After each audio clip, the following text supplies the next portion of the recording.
Halo, selamat pagi. Nah, ini pertama kalinya ya kita berjumpa setelah sepertinya kita hanya chat di WhatsApp ya, benar? Oke, mungkin bisa kita perkenalkan dulu karena ini pertama kalinya kita akan saling. Oke, sebelumnya perkenalan dari saya. Nama saya Anis Justia. Nanti kamu bisa panggil aku Anis atau Anis ke Anis, boleh semuanya dari kamu aja. Mungkin bisa kamu perkenalkan dulu ya. Oke. Perkenalkan aku Mungkin Satu siswa S1 di USD Kita 24. Ini berarti angkatan pertama ya? Iya, betul. Gimana selama kuliah ini? Gimana ya, secara perkuliahannya gitu-gitu aja ya. Maksudnya namanya kuliah juga ya mau nggak mau tetap dijalanin gimana pun semuanya. Tapi untuk UAS ini aman? Maksudnya tugas-tugasnya? Ya kalau dari namanya UAS, namanya ujian ya. Namanya ujian pasti teruji gitu. Dari aku juga pasti ada struggle tersendiri karena juga dari sebenarnya hukum itu bukan apa yang aku mau. Jadi masuk hukum itu last choice gitu. Selas gitu. Nanti kita cerita lebih dalam ya. Oke, ini sebelumnya asal mana? Aku dari Cianjur, Jawa Barat. Jawa Barat. Berarti kalau kenal UM nih? Nah, ini unik sih sebenarnya. Aku kenal UM dari TikTok. Jadi TikTok lagi scroll aja, terus tiba-tiba ada pendaftaran UM mandiri kan, karena angkatan pertama ada UTBK, akhirnya ada mandiri dan itu udah hari terakhir Dari TikTok. Jarang loh sebenarnya tahu dari TikTok itu. Iya, karena kan Jawa Barat jadi kurang familiar dengan UM. Tapi kalau di Jawa Barat sendiri ada banyak kampus kan yang terkenal dulu. Kalau di Jawa Barat sendiri ada sih di kota-kota besar, tapi di especially di kotaku enggak sih. Enggak ada PTN kan. Jadi kalau mau PTN harus keluar gitu. Harus keluarnya ya. Itu tadi berarti sekarang ini di Malang itu ngekos kan? Atau Iya, aku ngekos sih karena sebenarnya ada sepupuku di sini cowok, tapi karena cowok jadi harus tinggal bareng. Akhirnya aku ngekos cari yang dekat dengan gue. itu kosnya enak? Enak sih, alhamdulillah kamarnya besar, tapi minusnya nggak ada kompor dan nggak ada kulkas. Terus gimana tuh kalau di makanan? Ya akhirnya aku belajarnya ya tiap hari biasanya sedikit sekali masak. Agak ribet tapi ya. Tapi ada rencana mau pindah kos. Kalau dia cocok, ya Allah. Lalu rencana ada ya. Kamu udah selesai UAS ya berarti. Kapan nih rencanamu balik? Mau Idul Adha kan ya? Iya, kebetulan hari ini aku ngincar Idul Adha di sana sih. Hari ini sore jam 5 pulang. Berarti habis konser ini berarti ya? Iya, langsung prepare.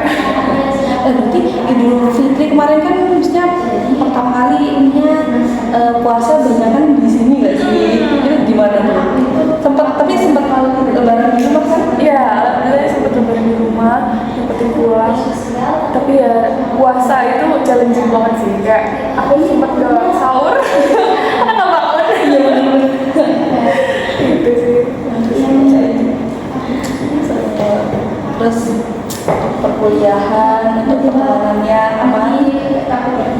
Ya ada struggle-nya masing-masing. Teman-teman juga ada struggle-nya. Tapi ada kenalan dari Cianjur kan?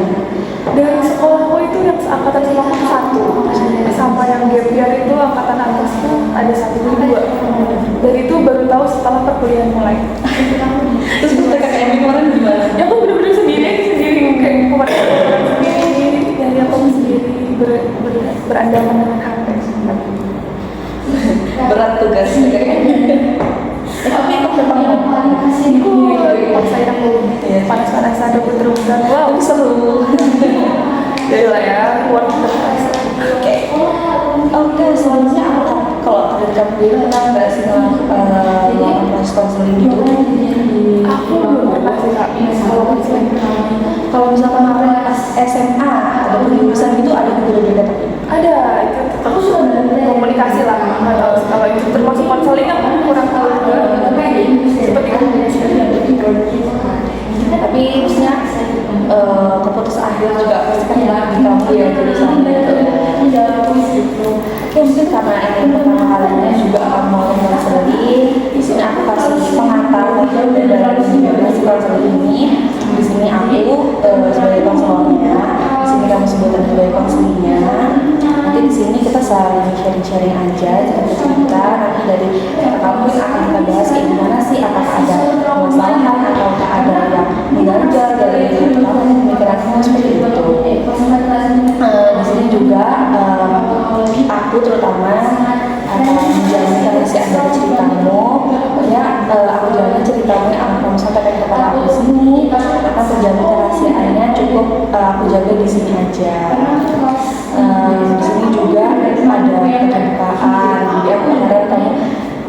juga untuk menceritakan yang apa yang ingin kamu ceritakan, bisa seterbuka itu.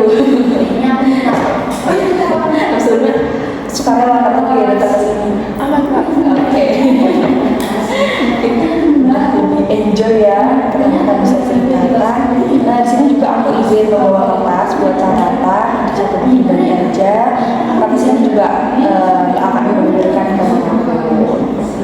Untuk sesi konseling pertama ini ya, kira-kira kamu habis ini selain tadi mau prepare packing buat pulang, ada kegiatan lain? Saya makan kali. Pagi-pagi Layaknya anak kos yang biasa. apa masih bingung cari makan di mana? Iya.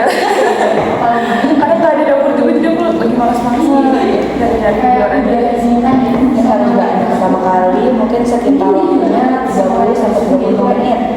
Jadi gimana? Boleh? Boleh nggak? Aman. Oke. Berarti waktu selama 30 sampai 30 menit ya. Oke, kita bisa kita mulai ini konseling saat hari ini. Mungkin kalau dari duduk kamu sudah nyaman belum? Gimana? Udah siap cerita? Iya. Mungkin bisa dimulai kamu ceritakan apa yang sekiranya menonjol dari diri kamu atau dari pemikiranmu yang sekiranya nanti kita akan diskusikan bareng-bareng. Cerita. Mungkin dari mulai ini kali ya, buat prodi dulu gitu. Oke, Prodi. Karena sebenarnya permasalahannya di situ. Tidak apa-apa. Ya awal-awal dari teman-teman SMA gitu pasti kebanyakan idealis lah. Maunya apa, wah saya tinggi. Banyak pilihan dulu ya. Saya pilihan kayak masih masanya labil juga kan. Pengen ini, pengen itu. Tapi ya aku tuh dari dulu pengennya juga sudah jauh banget emang dari dulu yang sekarang, dari saya pengen ke sosum itu berat kan. Sebelumnya berarti sosum. Aku sebelumnya kan kurikulum merdeka. Nah, kurikulum merdeka itu bisa milih, tapi aku tuh milih bener-bener kayak saintek sama kayak IPA, kayak biologi, kimia, fisika, semua minat. Terus tiba-tiba aku sosum. Nah, nggak ada sosum-sosumnya gitu.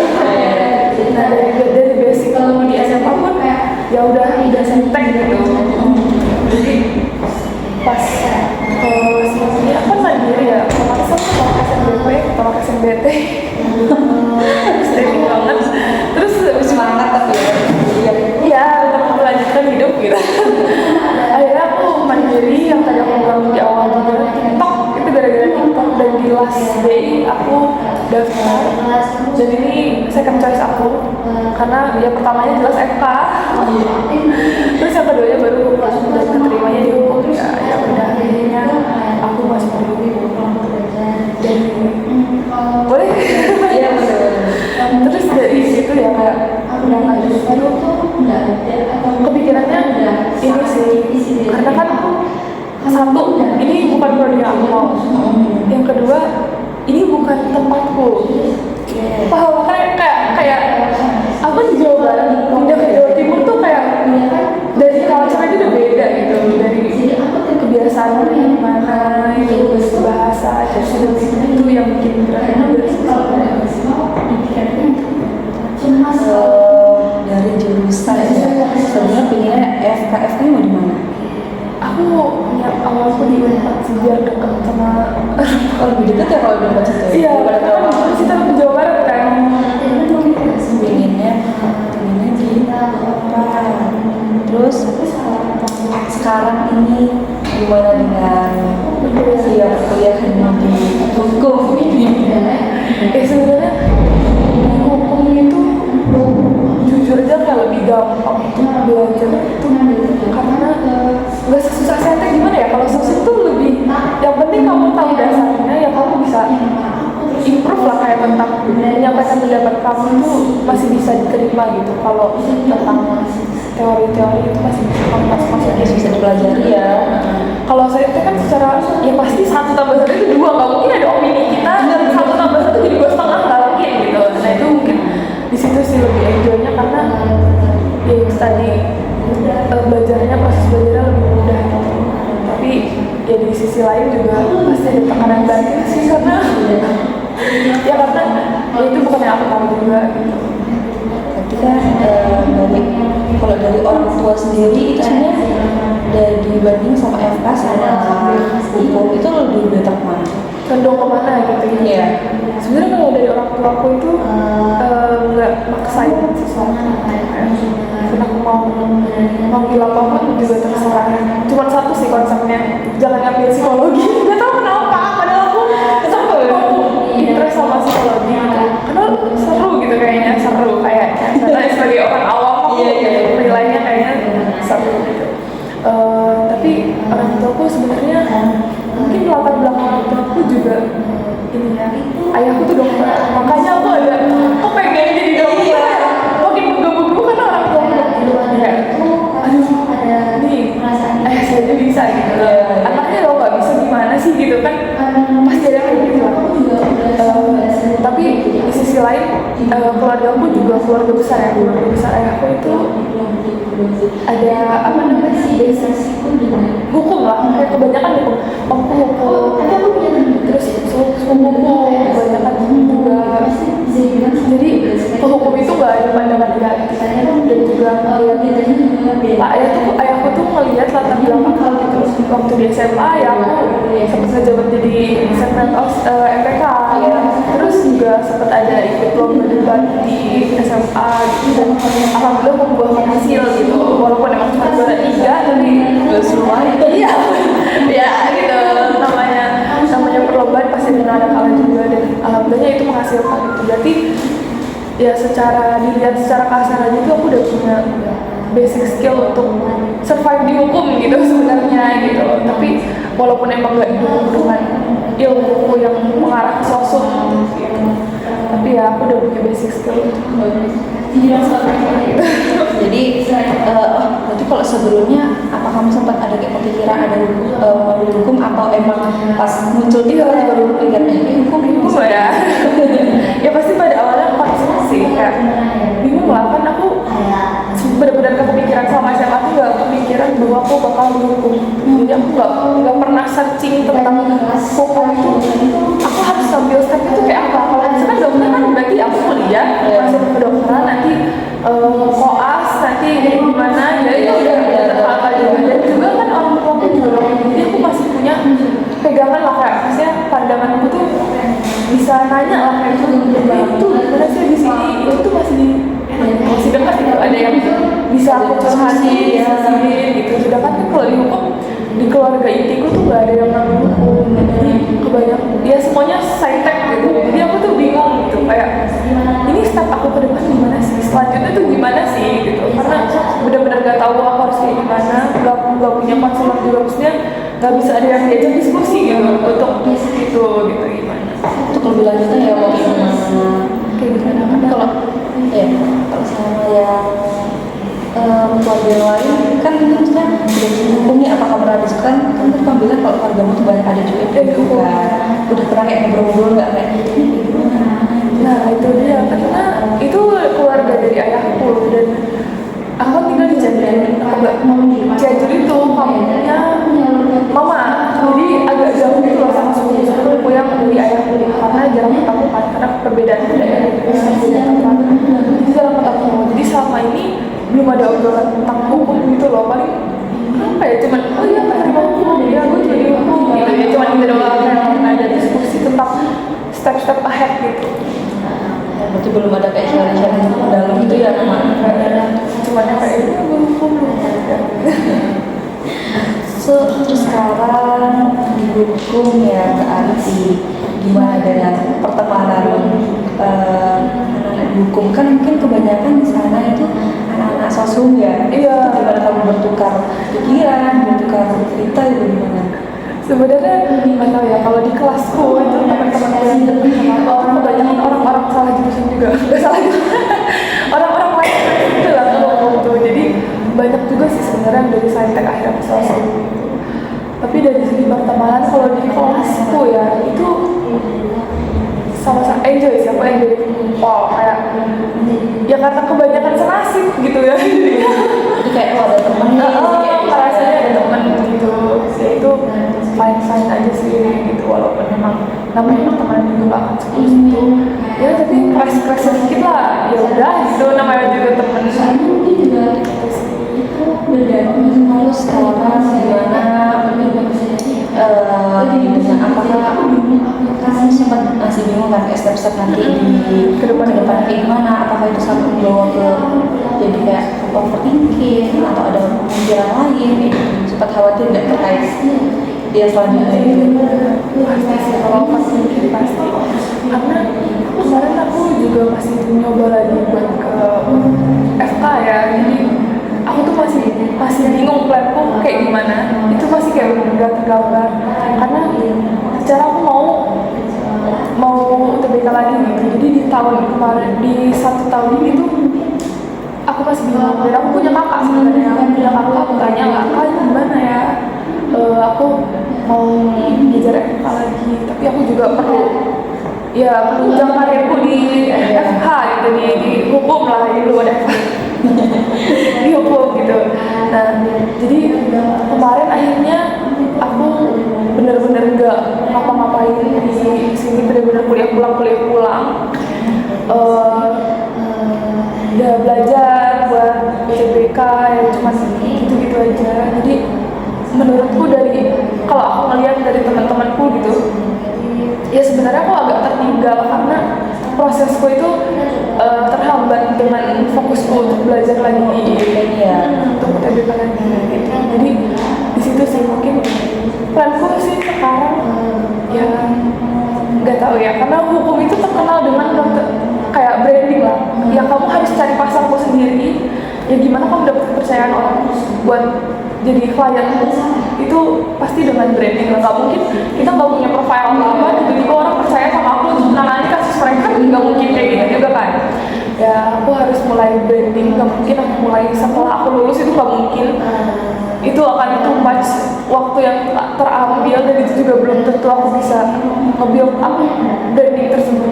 Jadi mungkin walaupun terlambat aku akan coba branding di tahun kedua di hukum gitu. Jadi sekarang kan udah ya UTBK ya, itu gimana hasilnya? Ya aku ketolak sih dan sangat mengecewakan ya.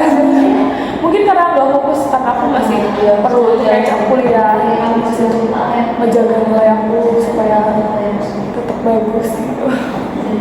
Terus kan kamu kecewa ketika udah berarti UTBK yang kedua kalinya, terus saat kecewa itu apa yang kamu pikirin saat itu juga?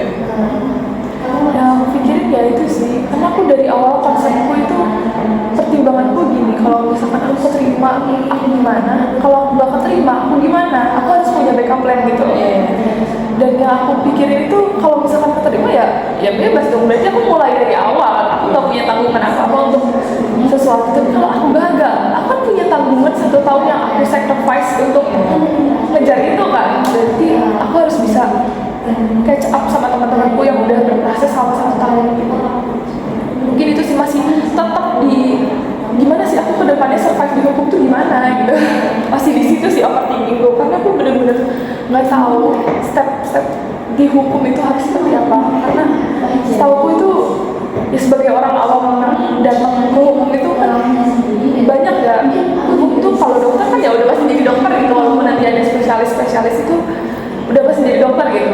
Di S1 tuh udah dokter aja dulu gitu. Kalau di hukum kan enggak ya, maksudnya nanti kan kamu pas keluar S1 pun ya ada yang notaris, ada yang jadi pengacara gitu. Nah itu aku nggak tahu, untuk mencapai satu titik itu tuh aku nggak tahu gimana stepnya. Nggak kepikiran sekali. Iya, mana kita angkatan pertama nggak punya karting, nggak bisa nanya.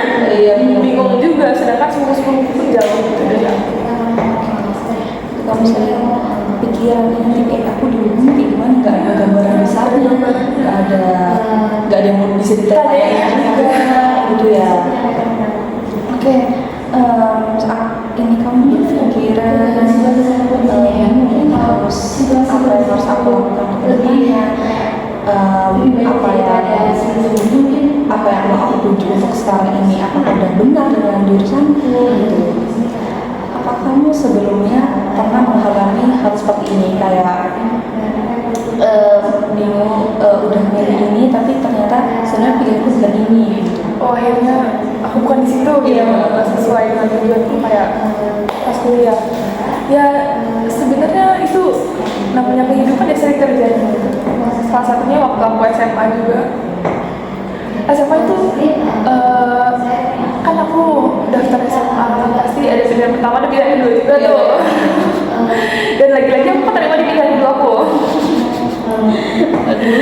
Kayak aku di pilihan pertama aku berharap kayak aduh bisa masuk di SMA terfavorit lah itu SMA 1 kayak orang tua aku juga lulusan sana.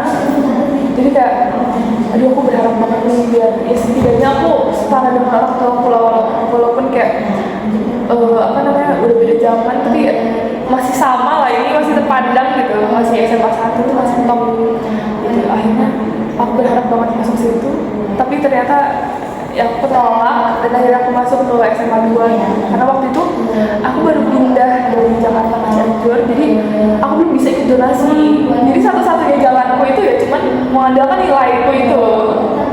Jadi ya aku keterima pilihan 2, ya udah akhirnya nggak bisa tetap di pilihan 2. Ya selama itu pasti kayak bimbang lah ya, kayak ini dibandingin gaya, maksudnya orang tua aku dulu SMA-nya tuh di SMA 1 loh, anaknya gak bisa masuk SMA 1. Mungkin itu agak beban ya, tapi saat itu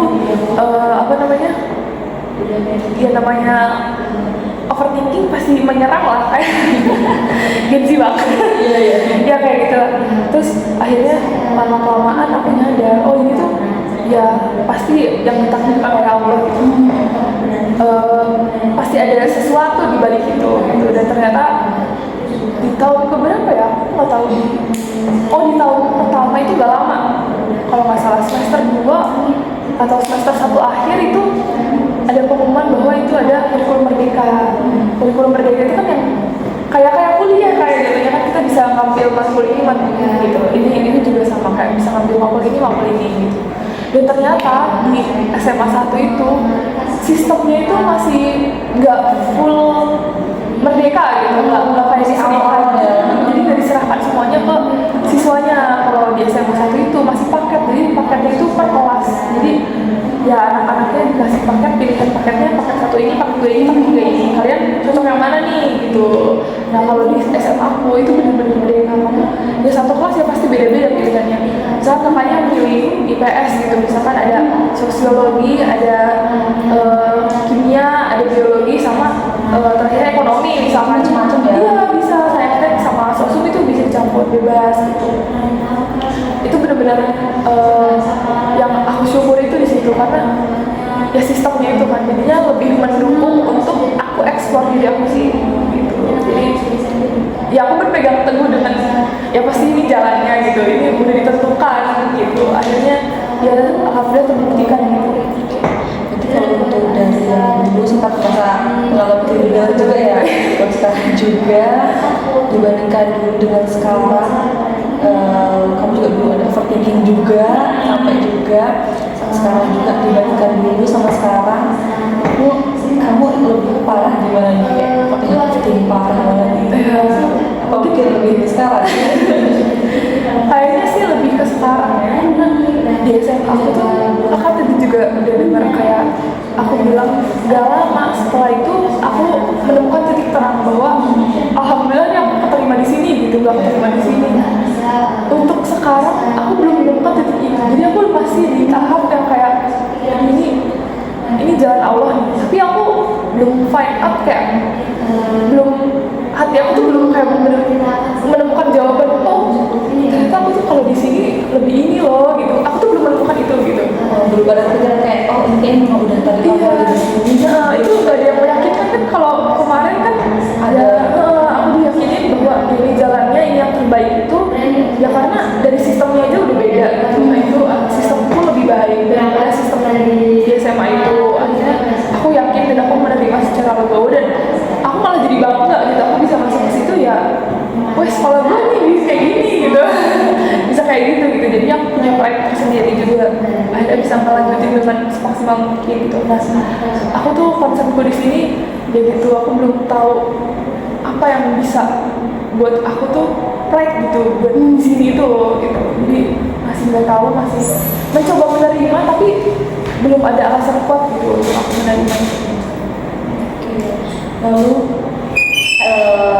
sekarang ini kita bisa bilang kan orang tua itu ada dokter gitu kan. Untuk sekarang apakah ada sempat kayak masuk ke kamu takut ya kalau misalnya nggak ke dokteran nanti takutnya Cap orang lain iya ada itu sempat ada hal itu ya. jelas lah, karena pasti juga keluargaku tuh jadinya gitu loh, kalau nggak kedokteran ya hukum gitu. Jadi aku masih kayak asalnya berpikiran kayak dokter anaknya nggak berhasil itu kan pasti beban banget nih sih. Tapi ya terlepas dari itu keluargaku juga kan banyak yang ngomong, akhirnya aku tahu gitu kalau yang nggak harus jadi dokter gitu ya lu kerja lu sukses nggak harus jadi dokter gitu. Masih banyak another way yang kayak bisa menunjang kamu ke depan. Tapi untuk saat ini apakah pernah ada kayak orang lain kayak kok ada juga di dokter gitu ada pernah dari tetangga atau sekitarnya gitu? Sejauh ini sih nggak ada ya Kak. Jadi kayak ya udah aja gitu ya itu jalannya. Kalau secara langsung aku kayak iya dokter padahal dokter kan itu nggak ada sih, nggak ada yang sama gitu sejarah nggak ada. Makanya masih bisa bertahan sampai sekarang. Alhamdulillah juga orang tua udah support banget ya. Mungkin nanti yang akan kita rubah ini tentang pemikiran yang aku harus gimana nih, aku harus survive ya, survive gimana, aku belum menemukannya gitu. Nah, kalau dari pemikiranmu sendiri untuk sekarang saat berada kamu di jurusan hukum yang emang pernah kamu